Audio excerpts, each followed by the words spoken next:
Welcome back to the Paw Print Podcast. Today we have a great show talking about crisis communication, and I'm one of your hosts, Silas Carr. I'm Robert Raynor. I'm Jack Waldrop. And I'm Shay Simons. Well, like Silas mentioned, today we're going to be talking about crisis communication and specifically crisis communication in sports. And I guess, like with any new topic, an important first step is to define it. So, if you want to go around and just sort of say what crisis communication means to you and maybe what it means in the sports context specifically.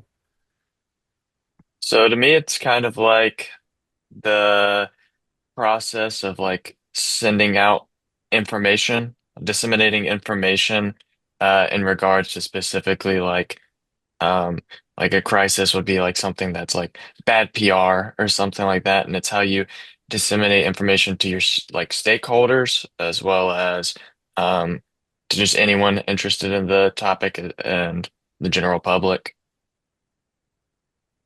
Yeah. To me, crisis communication is kind of like the strategic process of how information is spread after a crisis happens to also mitigate any damage that it might cause for the reputation of like a sports team or anything else like that too. I agree with you, Shay. I really like what you said about mitigating the damage. I feel like that's a big factor in what crisis communication really is, just to try to minimize the effect of what the athlete or the organization possibly did. Yeah, I agree with all of those thoughts. It's definitely, I guess, centered around mitigating that issue.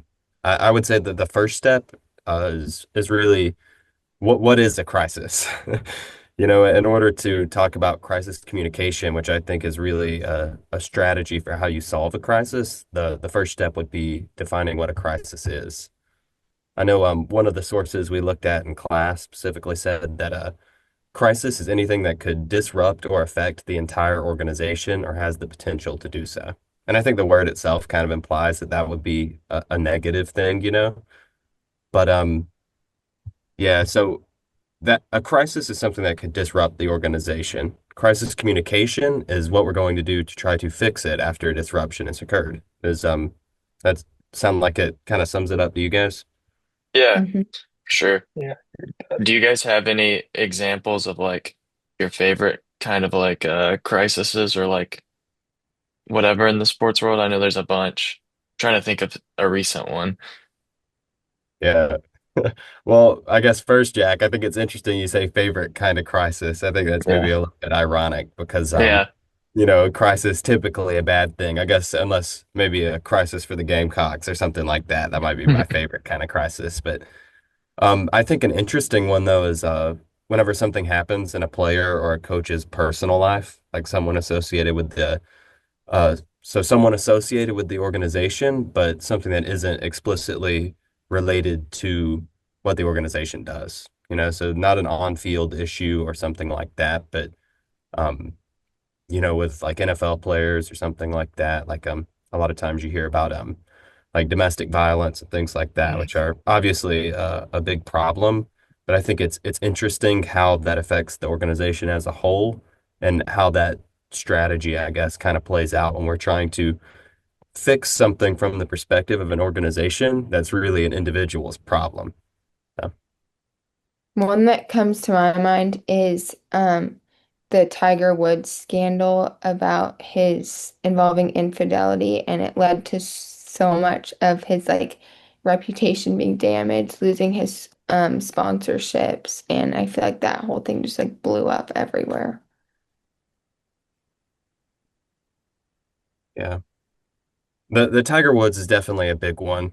I know for Clemson specifically, the Deshaun Watson scandal was Yeah. also really big. And I guess for someone like Deshaun Watson, that was such a well-known player collegiately and professionally. That one was maybe especially interesting because it sort of turned into a crisis for multiple different organizations. And I guess we're still kind of waiting to see how that story ends, but that's definitely the biggest in my experience as a sports fan. That is true. I feel like also with like because it happened, at least it broke while he was playing professionally and not collegiate for Hmm. Clemson.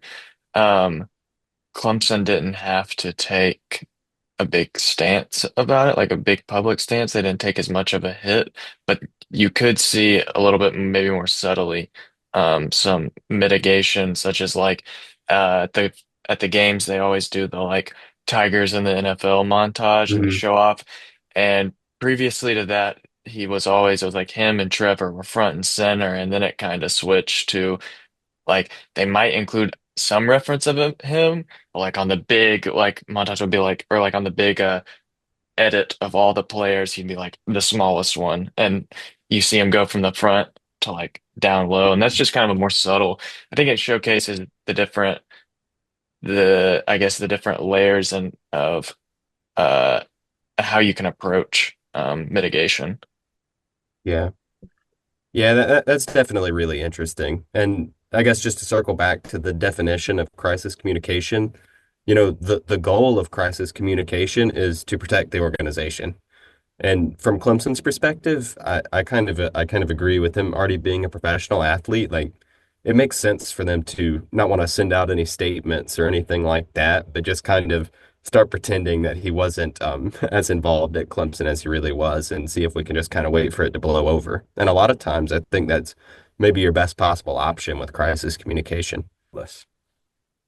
I think social media is a big risk towards crisis too, because there's so many missteps, like small little mistakes people can make on social media by either staff, students, athletes, anything online, like inappropriate posts or tweets that come up from a long time ago too, that triggers a crisis instantly.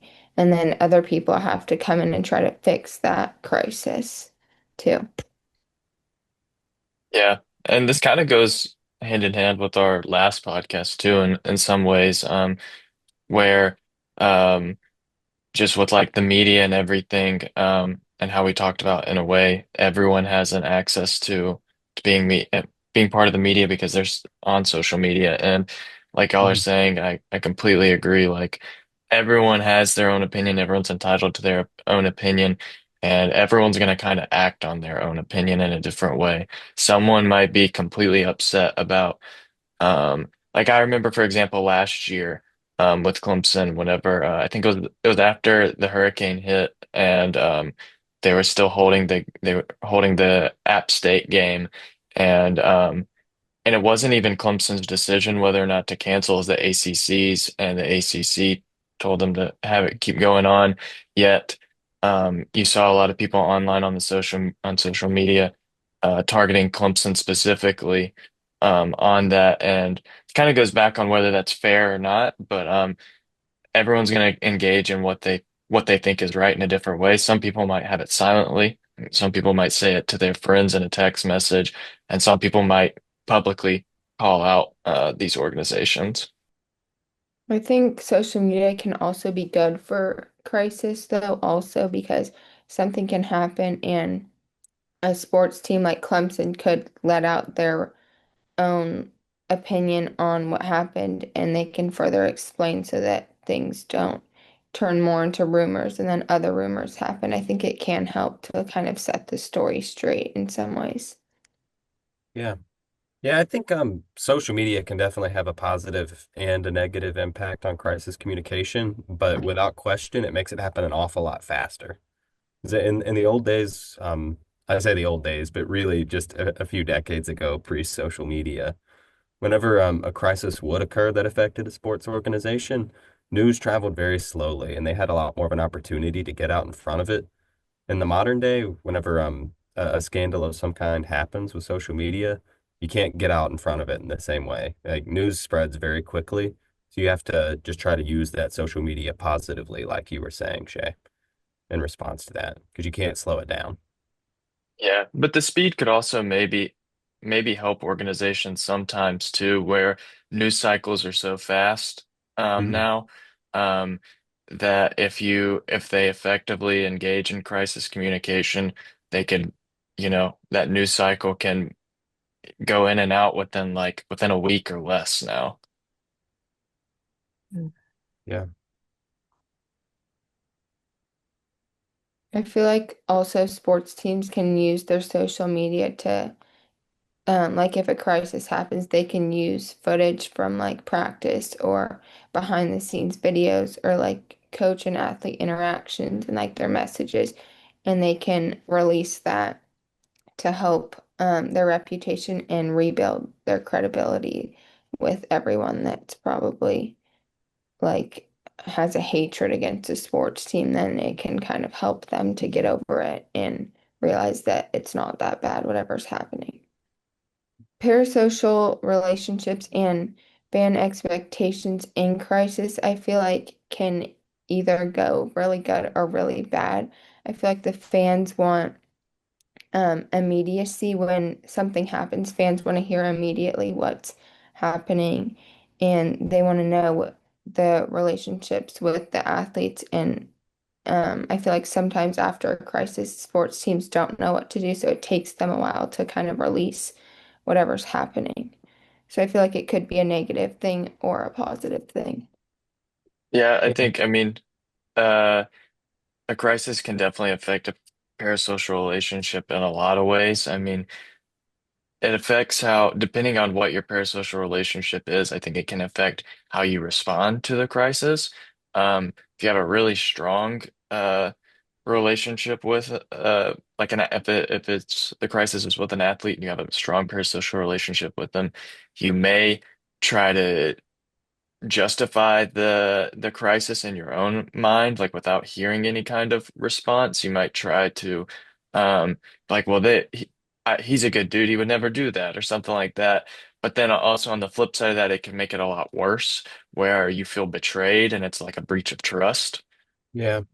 I mean, I think the idea of parasocial interaction really boils down to you feel like you know somebody that you don't.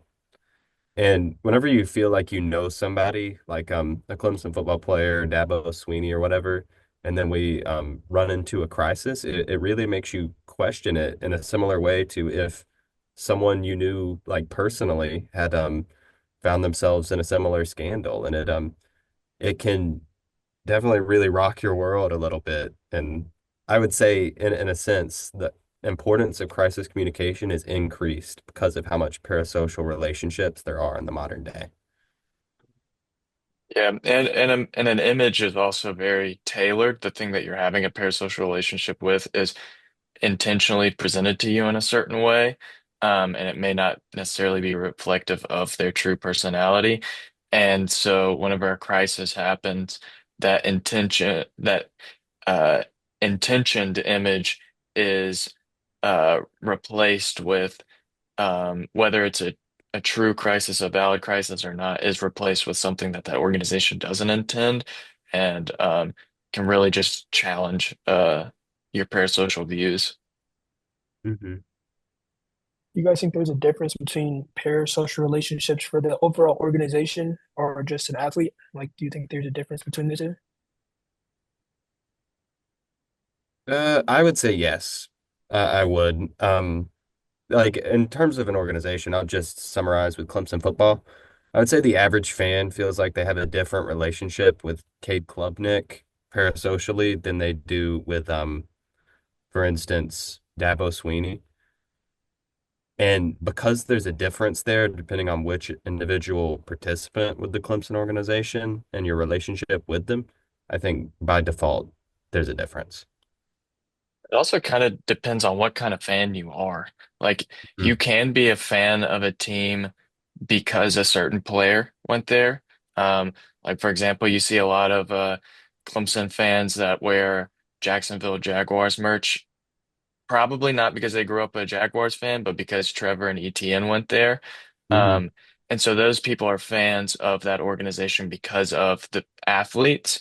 But then there's also people that grew up being Clemson fans, um, are probably more fans of just the organization themselves. So that changes who they're loyal to. So um, if you're loyal to the fan or loyal to the organization, then you'll probably be more critical of some of those characters, some of those players. So, um, if you know Cade or whoever isn't doing what you think they should, then you're going to be more critical of them.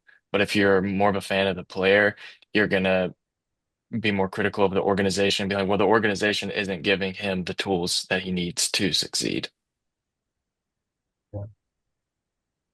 I think on top of that, do you guys feel like it's easier for the athletes to regain or repair their PSI with fans, or do you think it's easier for the organization to rebuild that trust with the fans for their PSI?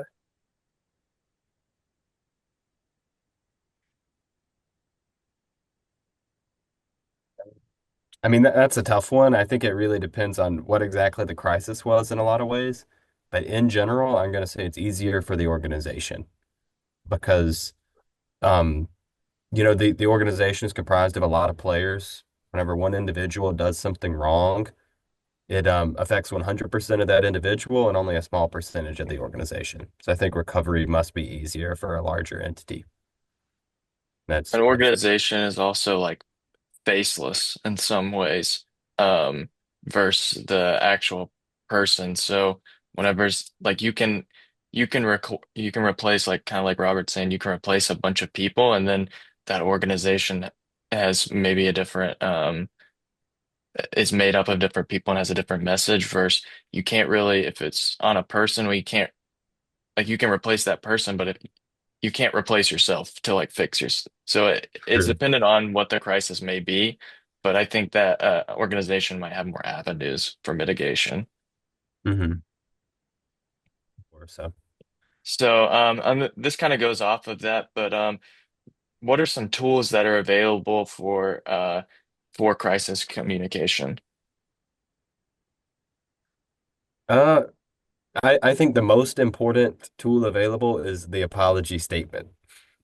Like out of everything, most fans they want to see a written apology. They just want to see either a fan or an organization recognize that they did something wrong and say that they're sorry. Just like our arguments with people we actually know in real life.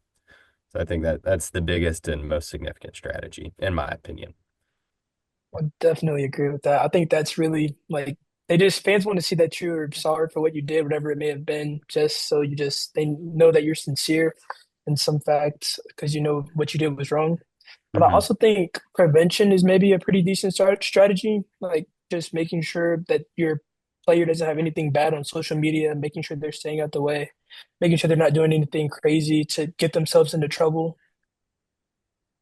Yeah, it's like they say, an ounce of prevention is worth a pound of cure.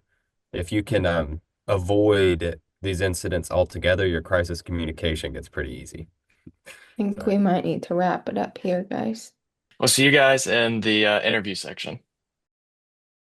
Welcome back. We got our guest, Sue Kolb, and thanks for joining us today. Do you mind kind of telling us about your position and walking us through kind of your career process, how the steps you took and how you ended up there? Sure. Thanks for inviting me. I appreciate it. My name is Sue Kolb, and I'm the Director of Athletics at Hood College in Frederick, Maryland. Um, Athletics has been a big part of my life since I can remember. I was a three-sport athlete in high school, played two sports in college, became a graduate assistant after that, coached at the college level. I was a head coach for 3 years at the Division III level. Then went back to get my doctorate in athletic administration. Started in that a little bit at the place where I coached at Eastern Mennonite University. Moved into Division I at George Mason University.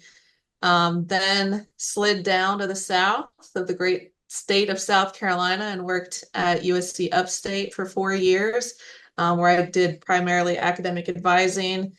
And during that time, I finished my doctorate in athletic administration and then came back north, where I'm originally from, and have been at Hood. This is my 8th year that I'm going into here at Hood. So just a little bit about my playing experience and my journey into administration. well, thank you for that introduction. I was interested to hear USC Upstate. I'm from Inman in Spartanburg County, so I've seen that before. So cool that you worked there at one point in time. But yeah, well, like I said, thank you for introducing yourself. Our podcast today is predominantly about crisis communication.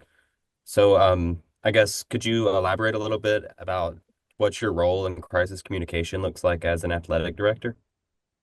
Sure. I think that's the part of this job as any director has with supervision or anyone that works directly with students that you um, you hope you never have to be involved in, but you have to be prepared in case it does.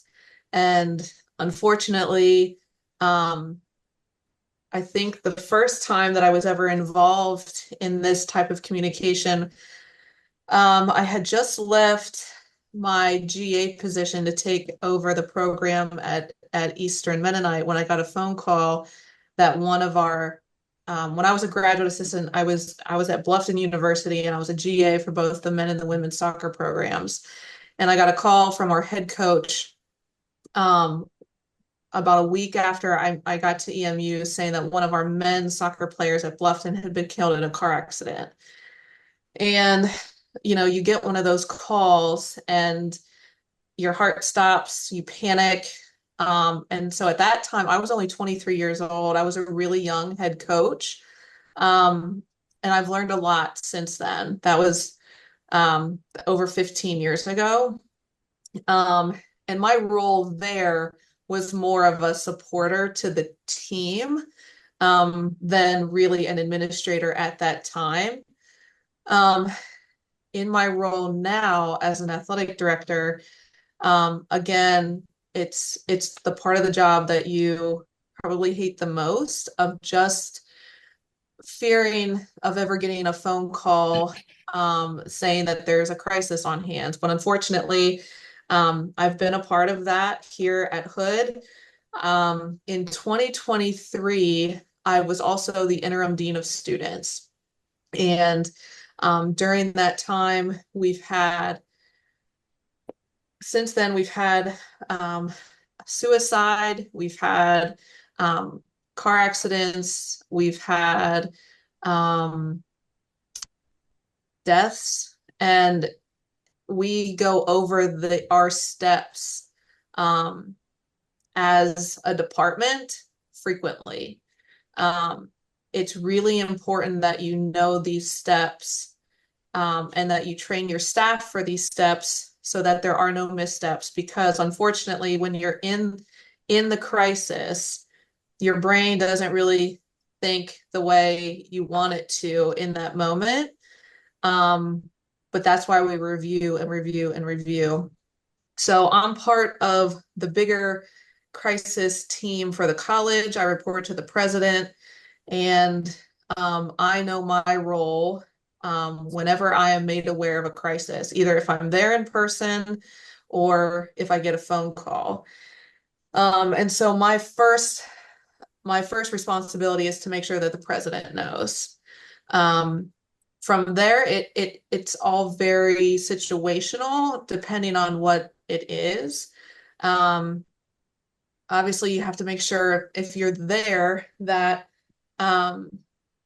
everyone's safe, everyone else is safe. So it could be calling campus security.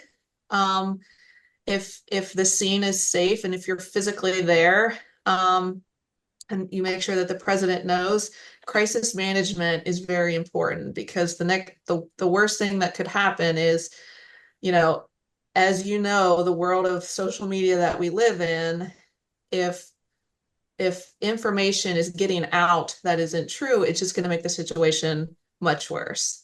So depending on the situation, it depends on what the next phone call is. Usually we involve our vice president for marketing, depending on what it is. 2 years ago, we had a leak in one of our dorms that was leaking carbon monoxide, and it was dangerous, and we found out about it. And as soon as we did, that was a crisis situation. So what steps we took next? Call the fire department, obviously get everyone out of the building. Who's taking care of those students? Who's informing their families that they're okay? Make sure the president knows. And this was in the middle of the night. So we have a strict set of protocols. And again, that's when I was the dean of students. And every member of the president's team has a specific role, and we all know our role. And in that situation, it was a little bit different because I wasn't acting as the athletic director, I was acting as the dean. Um, but but everyone, just like when any kind of crisis situation happens in any of our lives, any of our everyday lives, um, you have to make sure that you're kind of taking care of everybody and everyone kind of comes together to make sure that they can pitch in wherever it's possible. Yeah, we everybody, it's kind of a small town here. Everybody knows everybody, and it hits harder when there is a crisis, because even if you know, might not know that person directly, you probably had class with them, or you probably ate in the dining hall with them the day before, or maybe your roommate's friends with them, but it's just it's a more intimate setting than Clemson. So With it being a small town and a small community, do you feel like it's easier to control the crisis communication when like a big event happens? I think so. Yeah, I do. I think that there are closer and more touch points to our students, meaning um, almost 40% of our students here at Hood are athletes. So we have a very short leash on those students because it takes me one phone call to make to their coach, and they have them on speed dial. They have all of their players in their phone where they can reach out to them, and they have their parents' contact information also, just going through the recruiting process. So 40% of the students are within, you know, 2 clicks to get in touch with them. The other 60%, I would say probably 20 percent of those are commuters. So they're probably not living on campus. So I think the rest are very close to their advisors. They're very close to certain professors or employees that work in student life. Maybe they're RAs. Um, we have a very high engagement on campus. So they're involved in some sort of club, or they're involved, or they're student workers on campus. So I think when these things happen, word spreads quickly, but word spreads quickly to kind of mitigate and contain the information that's being shared also to provide accurate information. So again, when we had a suicide on campus, that it wasn't even, oddly, it wasn't even anyone affiliated with Hood. It wasn't a student, it wasn't an employee, it was a Frederick resident. We needed to make sure that people knew that it wasn't one of our people at Hood. And the way in which we spread that information, I think, calmed a lot of people. It was still a tragic event, but it was technically on our property, and so to calm the minds of the families, employees, students, as you can imagine, what's the website that kids use to spread? Like, they can say things without any type of accountability. I forget, Yik Yak or Yak something yak, yeah. that blows up. And I've never actually seen Yik Yak, but I've heard about it. And so you can say whatever you want on that, but we're trying to spread messaging in emails to our student population and their families to get ahead of it as much as possible. Like, kind of going off of that, you mentioned Yik Yak social media.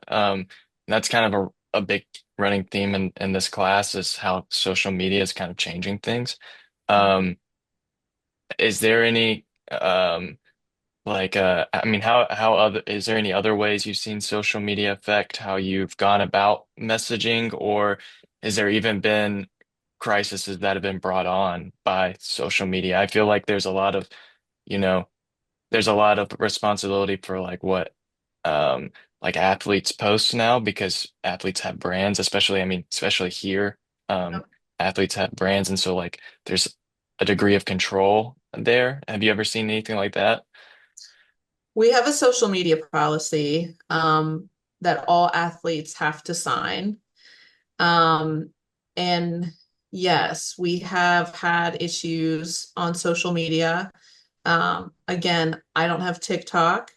I refuse to get it, but I had to download it last year because of a particular student athlete who was making videos that was filled with false information and really going against our mission um, and the betterment of the program that she competed on.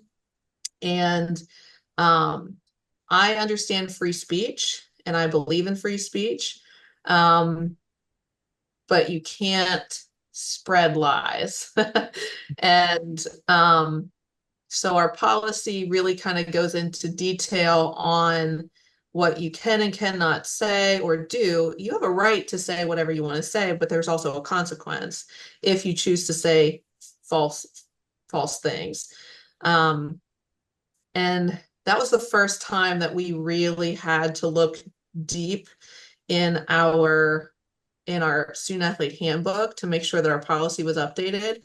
Um, it was, but we tweaked it even a little bit more so than that. Um, yeah, it's tricky. It's tricky, but did it cause a crisis? I wouldn't say a crisis. We ended up removing her from the program because of the issues that it ca caused. But ultimately there were several layers to her dismissal from the team. It wasn't just the social media. The social media was disappointing. We partnered with Student Life um, on our kind of assessment of the situation. It just made for an environment that was um, not what we strive for here at Hood to create for all of our student athletes. Her team was turning against her for what she was posting. Um, and ultimately we asked for her to stop and it didn't stop, and we made the decision that we needed to make. So more so than not, if someone wants to go on and express their opinion, they have every right to do that. That's free speech.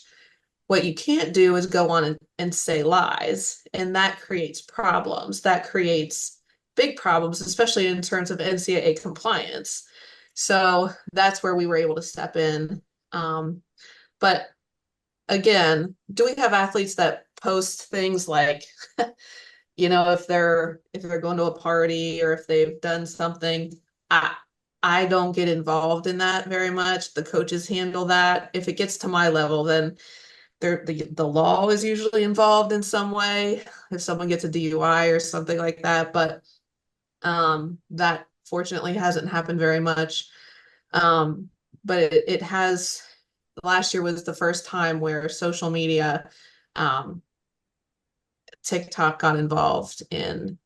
Again, it wasn't a crisis, but just a headache, more or less. So.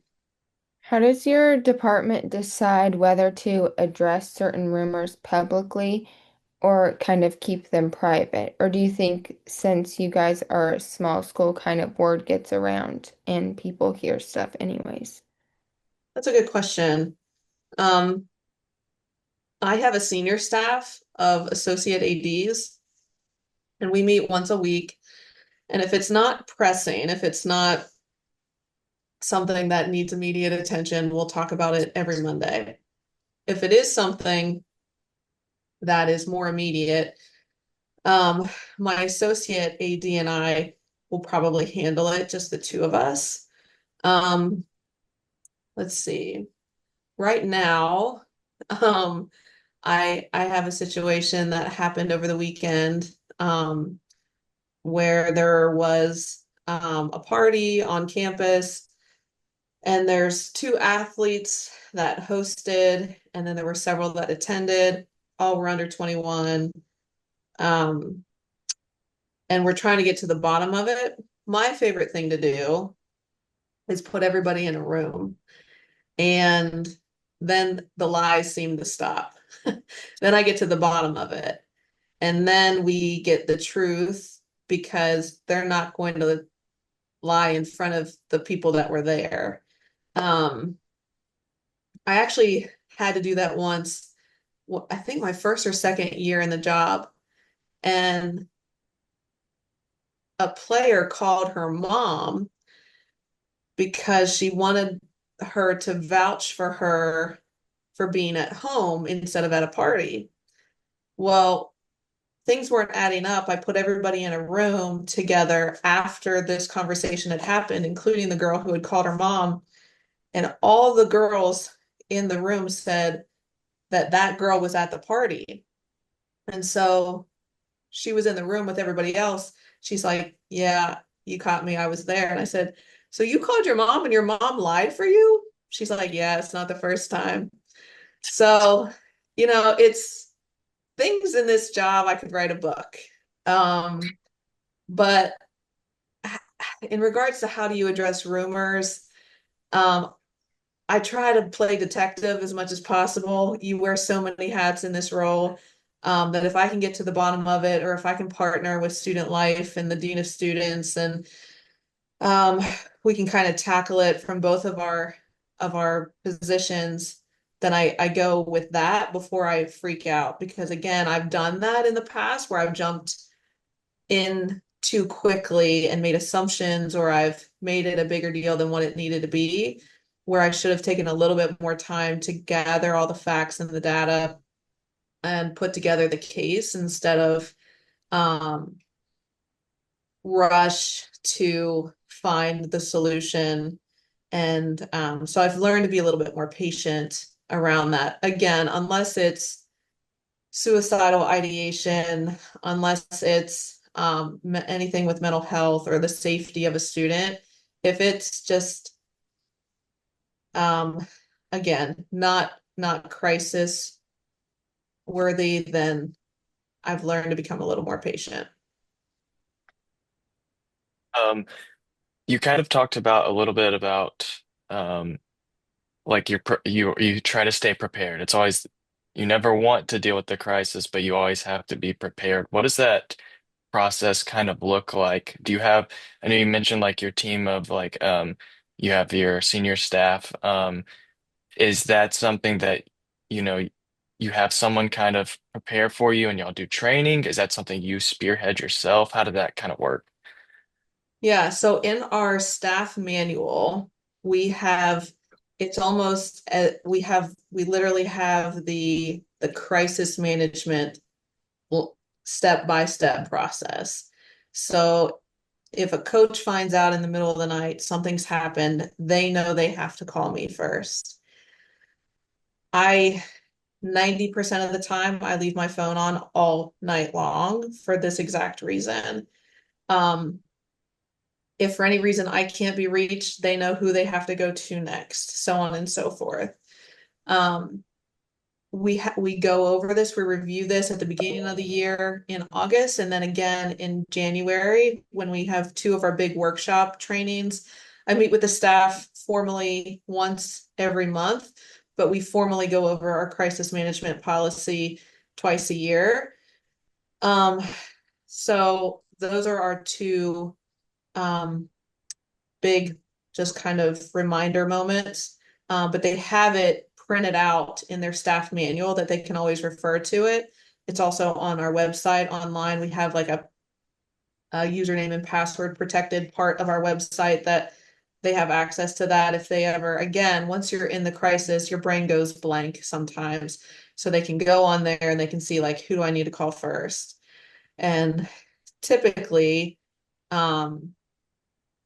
when they call me, my next call is the president.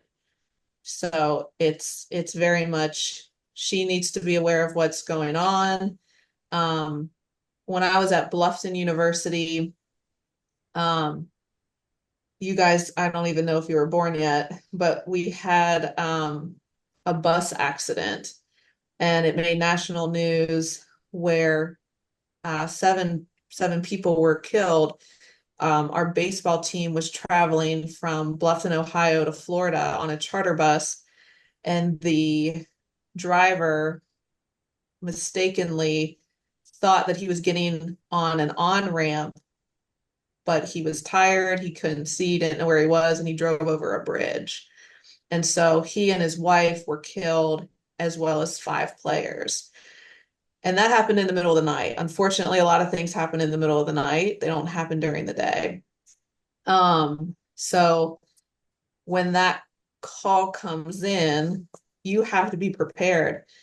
And, it, I, I was just a graduate assistant at that time, so I didn't have a role in that at all. But I I was able to see the steps that took place in that instance, and I thought that they handled it very well. But again, crisis management, when you have so many parents involved, what do you do with the survivors? Several people were going to the hospital.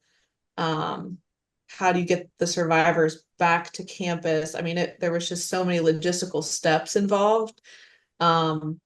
But staying calm and going off of your plan and having a plan before something happens is absolutely critical. Excuse me, I've got one for you, and it's I guess pretty a simple one, but just what advice would you have for current students that were maybe interested in your career path? Um, well, I would say a couple things. I don't think you can be in this role without having been an athlete and as a coach, a college coach. So not every AD has done that, but that experience helps me so much to relate to the population that I serve. So that's critical.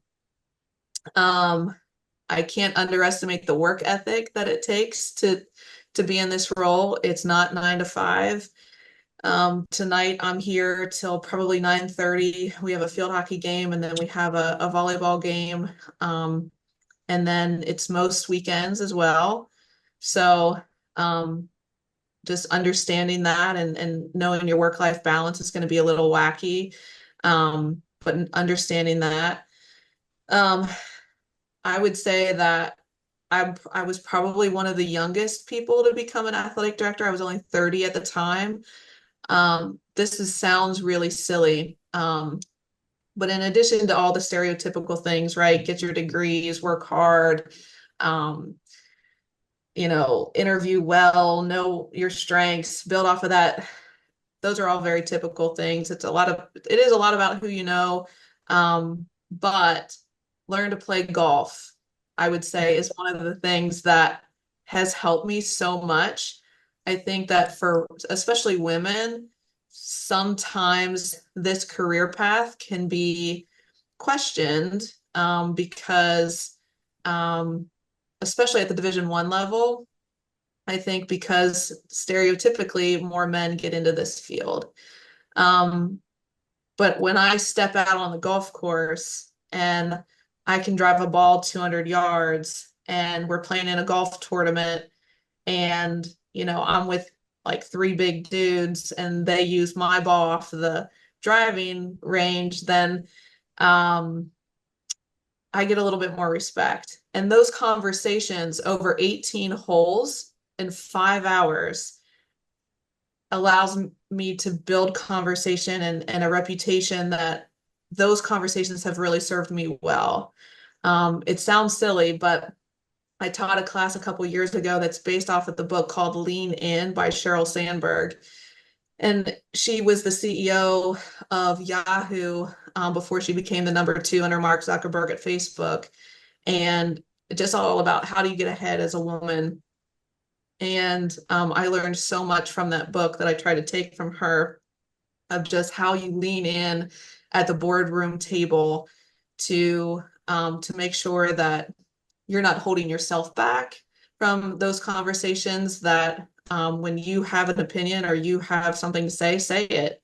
But I think a lot of women suffer from imposter syndrome, where you feel um, less than in the room. And so I don't know, I've taught an entire class to respond to your question.